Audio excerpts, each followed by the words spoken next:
Last episode, I talked about how my community was exposed to its vulnerabilities to lots of rain, which is basically a climate change consequence. You know, we're seeing more humidity, higher temperatures, more cloud cover, crazy rain, squalls, major storms, and major flooding. And I talked about how we're vulnerable and how our city and our politicians and our engineers and our planners, we need to start changing the way we're designing our cities to accommodate for that, adapt to that. Now, today I want to talk a little bit, and I alluded to it a little bit in the last episode, but I want to talk about some of the responses from my community in terms of Facebook and social media posts, which is always interesting, you know, in terms of what happens. You get a lot of interesting comments, from extreme political comments to sort of just great, like, this sucks, I'm in a really bad situation, can somebody help me out kind of comments. So we're going to cover a lot of those, but we're going to cover how I started to respond to some of those and why I started to respond to some of those, even though I knew there was going to be some blowback. So we're going to talk about that on today's episode of the How to Protect the Ocean podcast. Let's start the show. Hey everybody, welcome back to another exciting episode of the How to Protect the Ocean podcast. I'm your host, Andrew Lewin, and this is the podcast where you find out what's happening with the ocean, how you can speak up for the ocean, and what you can do to live for a better ocean by taking action. It's been a hard couple of weeks. I'm not going to lie. I talked a lot about it in the last episode in terms of the flooding that's been going on, watching, you know, people in my city and friends go through some tough times, you know, with their homes, with their properties, with their apartments, with their cars being flooded out and all this kind of stuff. It's difficult. It costs a lot of money. I'm sure it's going to cost the city a lot of money in the region, in the province. And, you know, it sucks. It definitely sucks. And when you have people who are going through some things, you start to get opinions on social media, which is always interesting.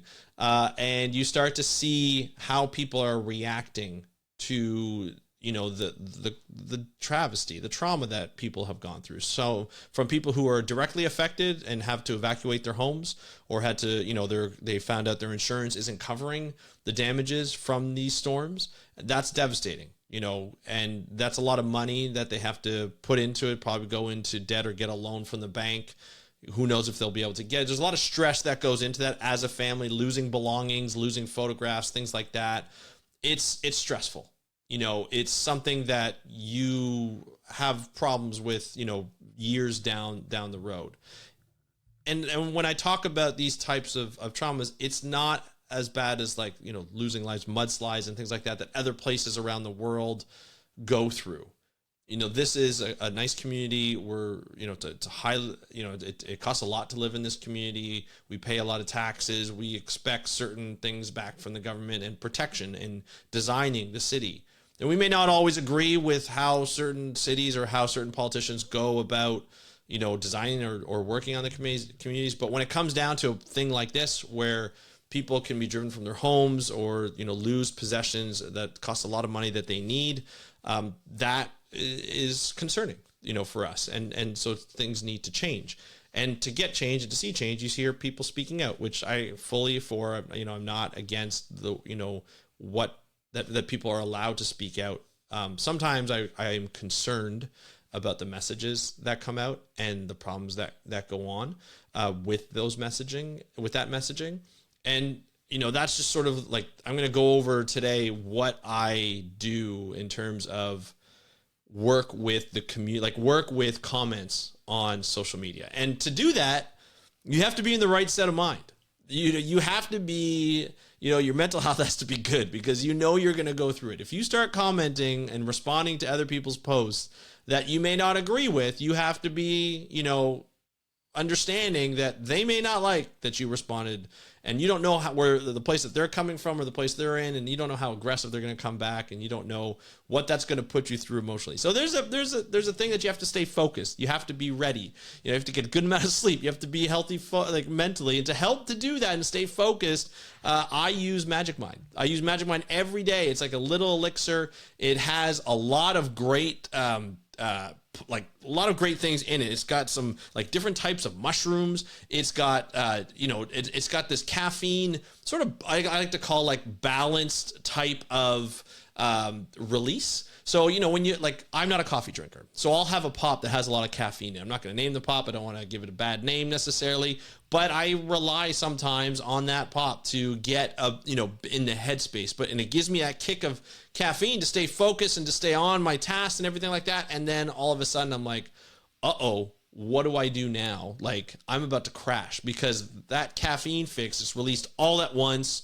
You know, my synapses are like, okay, we're going to ignore how tired you are and we're just going to let you be free. And you feel like you've got this boost, and then it just goes away, like right away. And you're just sitting here and you're like, man, this sucks. Like, this is no good in any kind of way of what is happening with, you know, what's happening. Like, I don't want to see this. Like, I don't want to have this kind of feeling. I feel like I'm less focused. And so I need to make sure that I have, you know, MagicMind to stay focused, because what MagicMind does, it actually releases the caffeine nice and slow. So you're going to feel it over a longer period of time, and you're not going to crash after you have it. So to be honest, I have it usually around midday. I take this little shot, and it has got some ginger in it. It's got all these different types of ingredients that really kind of make me feel good about myself. I don't know about you guys, but when I put bad things in my body, like sweets or things like that, which I love, I feel terrible after. I don't know if it's the guilt feeling or if it's just like the actual like content, but when I put this, like when I shoot this down, it's great. Like, I shoot it down like a shot. It's wonderful. And I want you to have that same feeling. So if you're commenting on comments where, you know, people are denying climate change and they're going really political and all that kind of stuff, I want you to have this type of elixir to be able to use. And if you want, you can get access to it. I talked to MagicMind, said, hey, you know, my listeners may need this as well. Can I get a deal? They're like, yeah, absolutely. Your first subscription, you get 48% off your first subscription, or 20% off a one-time purchase with the code TheOceanBlue20. When you put that in, TheOceanBlue20, all one word, at checkout. The website is magicmind.com. Use the link magicmind.com /TheOceanBlue and put in TheOceanBlue20 to get 20% off the one-time purchase and 40% off your first subscription. Highly recommend it. It's great for you. It'll help you focus and get you ready for these comments that I'm about to talk about today. So I'm a part of a number of different groups on Facebook. And I know, yeah, Facebook, like, Andrew, you're old. Yes, I am old. I'm part of Facebook. I'm on Instagram. I'm on TikTok. I'm with it. I'm with it, guys. I'm hip to the things. I know that sounds awful. It drives my kids crazy when I say that. But I'm on this Facebook group, which is, I love this group. It's called the Facebook Burlington Dads Group. I love this group. I'm also part of the Oakville group. That's a dads group as well. A lot of people, you know, that when I first joined, it was like, hey, you know, we're all dads here. We're trying to do our best. We might complain sometimes, but we might do our, you know, we're looking at sharing resources for helping our kids, helping each other, mental health things. And it's really great to be a part of a group like that where everybody's kind of like on the same track mind, you know, dads from all over the city, you know, trying to figure out what to do with their kids, or, you know, different like sports, or do you have, experience in rep sports and this and that. It's really great to see. Over the last over the last year, maybe the last couple of years, maybe since COVID, we've seen a little bit of a change in the types of posts that we see. And I have a feeling it's due to a lot of frustration, but there used to be no political posts allowed in this group. If you started talking about politics, it would get axed. And it's like a reminder, hey guys, let's keep politics out of this group. Let's just share resources. Let's just have some fun. You know, there's some fun, you know, hey, where's a good beer place to go? Where's a good restaurant to go? Anybody got ideas? Like, just local stuff like that. I love it. It was really great. There's some jokes going by, some memes going by, and it was a lot of fun. However, like I said, since COVID, there's been some more political posts, and, you know, people who are not particularly happy with different governments, local, provincial, and Canadian, like federal governments. And that's fine, right? Everybody has, like, if they're starting to let it out, you know, let all the things fly, but you get responses of people who may disagree with you or may not disagree with you, but you get responses. And I've always had this policy for myself that I will only post if I think it's of value to anybody. I'm not necessarily posting if I disagree with something. I'm not necessarily posting to try to change that person's mind.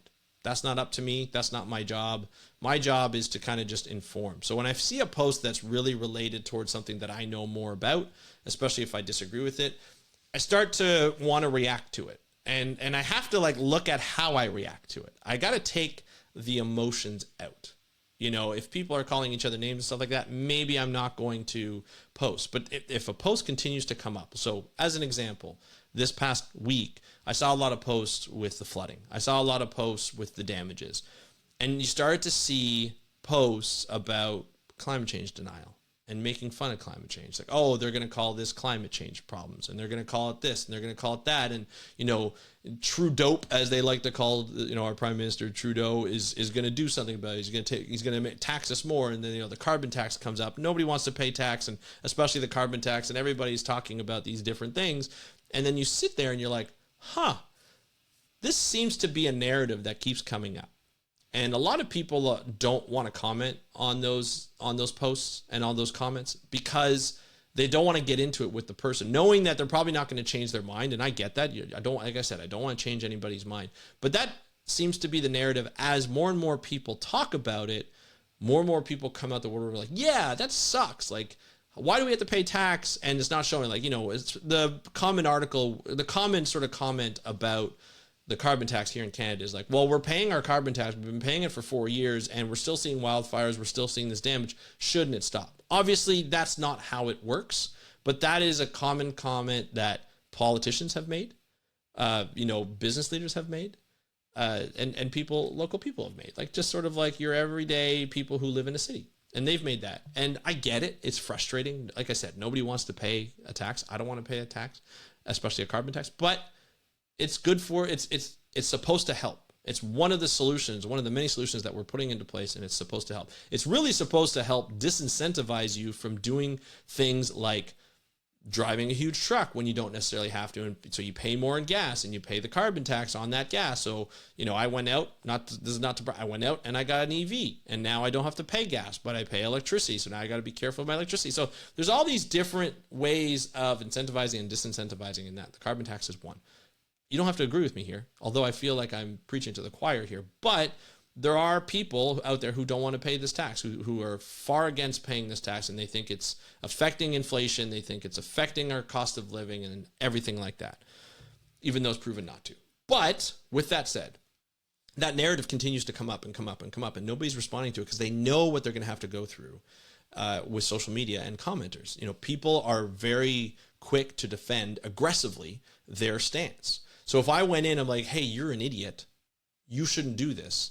Climate change is real and you're wrong. That's really aggressive. So I kept seeing that narrative come up where it's like climate change is bad, like this, and being sarcastic. And sometimes the joke, you never know. It's hard to see tone in a Facebook post or a Facebook comment.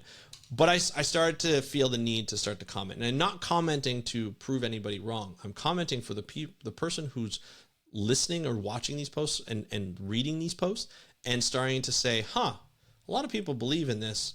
Maybe there's something in this. If so many people are saying something, maybe there's something to it, right? So for instance, as an example, like just kind of not climate change related, the political race that's going on in the US right now between President Biden and former President Donald Trump as the two major candidates, you know, there's a narrative going around this weekend as I record this that, you know, the President Biden might withdraw from the race. He's getting a lot of pressure from Democrats to withdraw from the race. And right before the weekend started, I started to hear rumors that, you know, President Biden is going to drop out of the race and put somebody else in.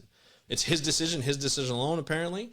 And even though he's denied it and he says he's going to stick with the race and he's going to put a great campaign, he's going to beat former President Donald Trump, there seems to be a lot of talk between different news media about this happening. And as more and more people talk about whether it's going to happen or not, you start to believe that there's something there. And I feel like the same thing with the climate change denial and all this stuff, as more and more people read about the people kind of crapping on the idea, they tend not to believe it, or they tend to say, hey, there might be something in this if so many people are against it or so many people have something to say about it. Maybe there's something there and maybe I should rethink what everybody else has been telling me, no matter who it is. It could be like the actual person, like Biden could come out and be like, no, I am not dropping out of the race. But then all these media, it's like, he's saying that, but there's a lot of pressure for him to do it. And he might do it this weekend.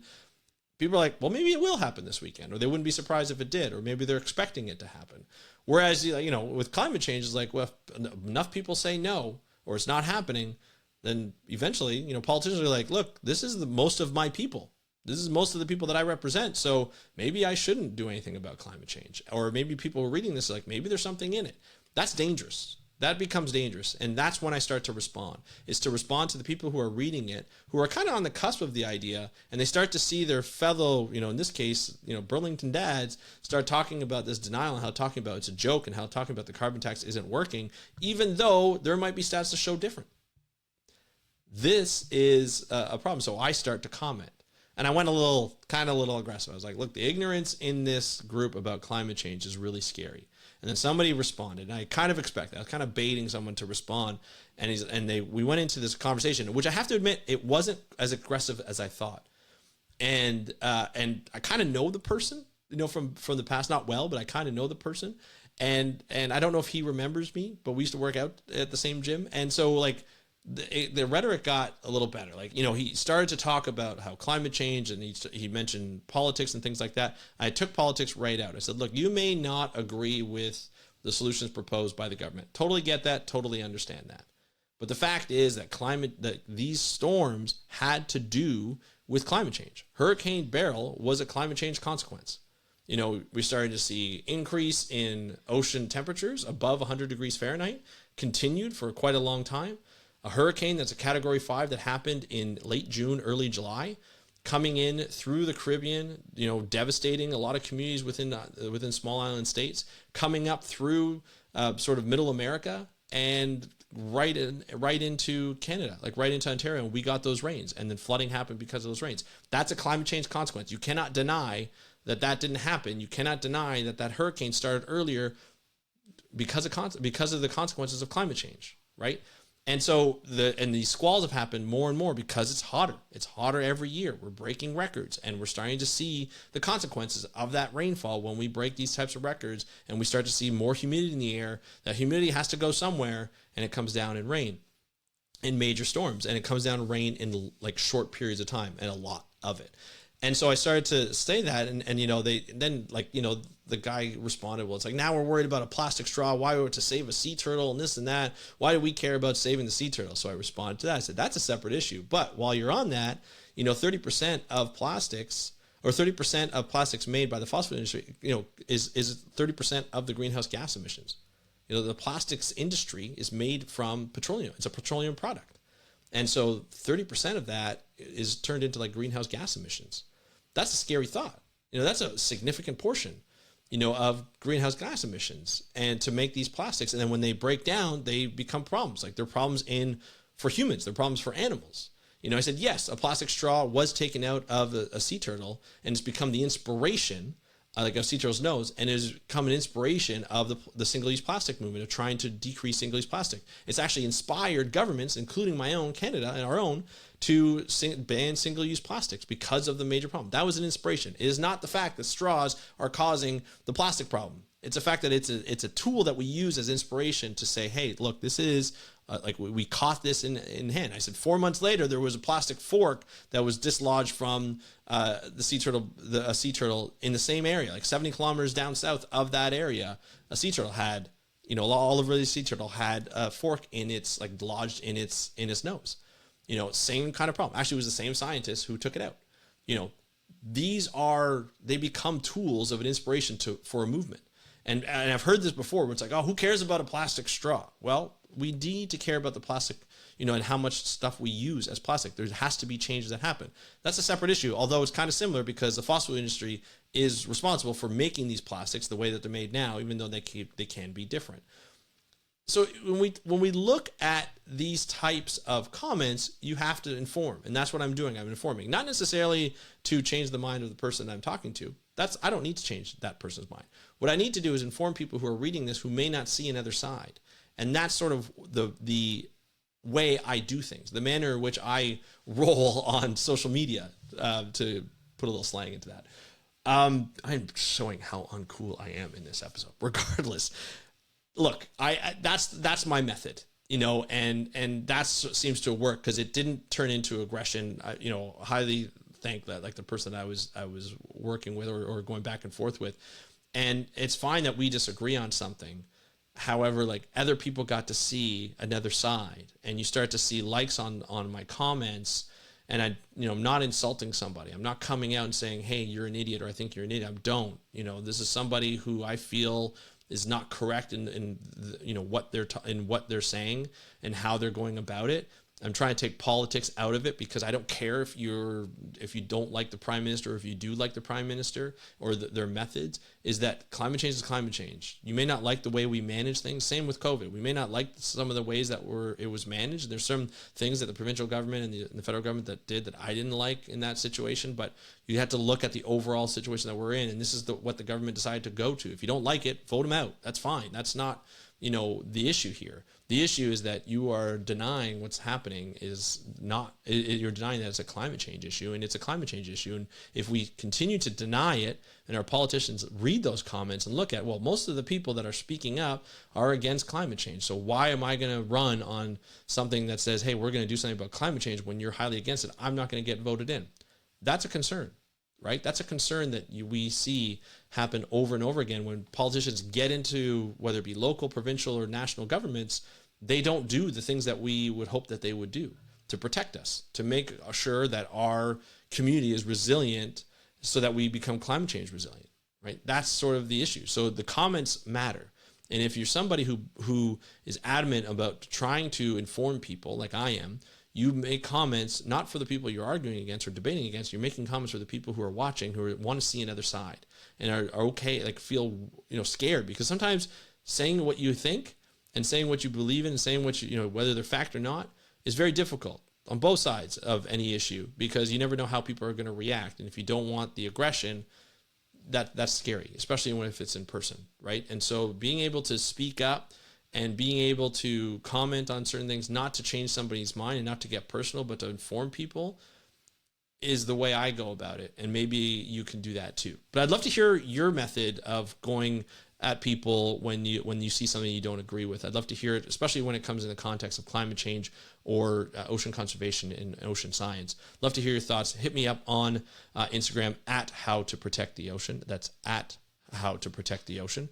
And if you are interested in MagicMind, you can go to magicmind.com/the ocean blue. That's magicmind.com/the ocean blue. And if you want 48% off your first subscription or 20% off your one-time purchase, you can put in the code the ocean blue 20. That's the ocean blue 20 for your first taste of MagicMind. It won't be your last. I highly recommend it. Thank you so much for joining me on today's episode of the How to Protect the Ocean podcast. I'm your host, Andrew Lewin. Have a great day. We'll talk to you next time, and happy conservation.